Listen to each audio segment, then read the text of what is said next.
ఈ మందులన్నీ ఎవరికి అమ్మాయి గారు? నాకా? వాళ్ళ సంగతి తర్వాత చూద్దాం, ముందు ఇలా తిరగండి. ఇవాళ మీ డాన్స్ చూసి నా దిష్టే తగిలేట్టుంది. ఇక అన్ని వేల కళ్ళు పడ్డ తర్వాత బాబోయ్, అసలు రాంబాబు గారు కూడా ఎంత మెచ్చుకున్నారో తెలుసా? నాకా అమ్మాయి గారు, ఇన్ని మందులు కొనుక్కొచ్చారుగా, దిష్టి కాదు కదా, ఆ పాశుపతాస్త్రం కూడా నన్ను ఏం చేయలేదు. లేదమ్మాయి గారు, మీరు ఇంత అభిమానం చూపిస్తుంటే మీ మనసు నొప్పిస్తానా? మీ చేతితో విషయం ఇచ్చిన కళ్ళు మూసుకుని తాగిస్తాను. అది సరే అమ్మాయి గారు, ముహూర్తాలకి నెల మంచిదేనా? పెళ్ళిళ్ళకి అమ్మాయి గారు, నాకు బాగా కావాల్సిన వాళ్ళకి ఒక మంచి సంబంధం చూశాను.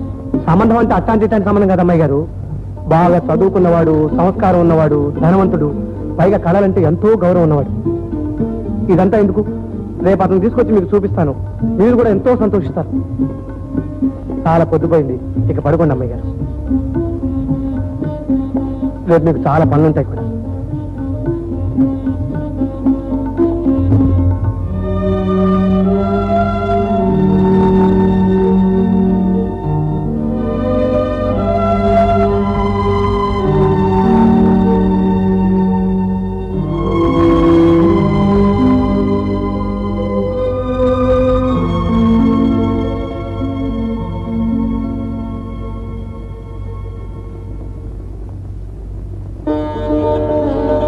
రాంబాబు, మీ ఆస్తికి అంతస్తుకి సరితూకపోయినా మా అమ్మాయి గారు మీ ఇంటికి మహర్షిలా విలువనిస్తుంది.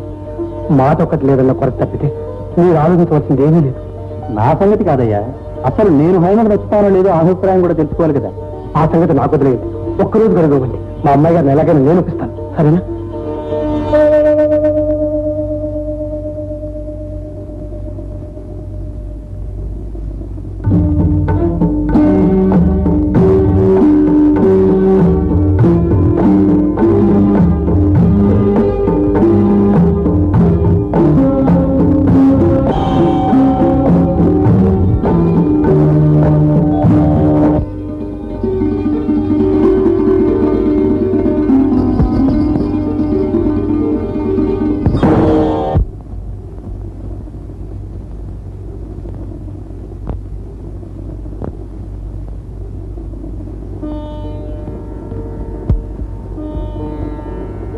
రెండు పెద్ద చెరువులు పశ్చిమ ఆసియాలో ఉన్నాయి. వీటిని అక్కడున్న ప్రజలు ఈ చెరువుల్ని సముద్రాలు అని పిలుస్తారు. కానీ అవి మాత్రం చెరువులే.